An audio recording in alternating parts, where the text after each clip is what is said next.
తెలంగాణలో దుమారం రేపుతున్న విద్యుత్ కొనుగోలు అంశంపై కాంగ్రెస్ ఎమ్మెల్సీ జీవన్ రెడ్డి స్పందించారు. బీఆర్ఎస్ సర్కార్ కమిషన్ల కోసం కక్కుర్తి పడిందన్న ఆయన గత బీఆర్ఎస్ ప్రభుత్వమే దీనికి బాధ్యత వహించాలని డిమాండ్ చేశారు. గత ప్రభుత్వం సౌర పవన విద్యుత్కు ప్రాధాన్యం ఇవ్వలేదని, విద్యుత్ ఒప్పందాల్లో అక్రమాలు జరిగాయని ఆరోపించారు. సోలార్ ఎనర్జీ, విండ్ ఎనర్జీ, సాంప్రదాయేతర పవర్ ఏదైతున్నదో మచ్ చీపర్ ప్రైస్ మనం ₹3 దొరికే విద్యుత్తును పక్కన పెట్టి దానిపై దృష్టి కేంద్రీకరించకుండా ₹6 విద్యుత్ పోయేటోడు ఎవడని ఉంటాడే. ఇప్పుడు సోలార్ ఏదైతుందో 2 సంవత్సరాల లోపల జనరేషన్ వస్తుండే.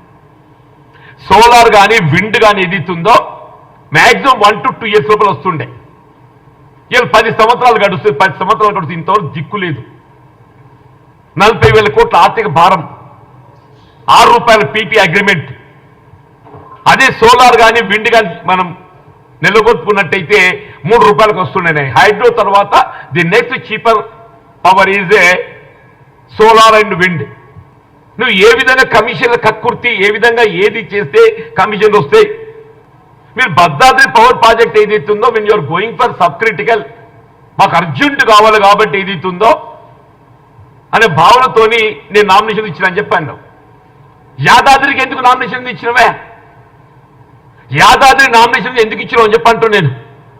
అదే జార్ఖండ్ గవర్నమెంట్ ఏదైతుందో అటు 2400 మెగావాట్ల విద్యుత్ ఉత్పాదన పవర్ ప్రాజెక్ట్ వాళ్ళు టెండర్ పిలిస్తే ది సేమ్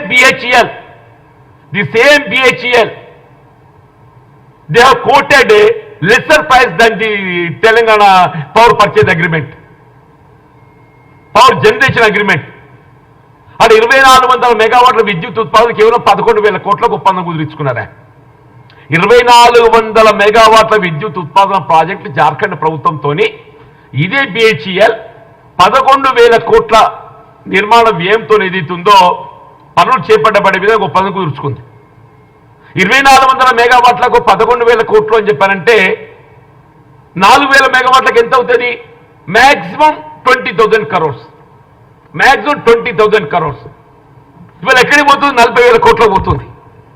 40,000 కోట్లు పోతుందని చెప్పి అంటూ నేను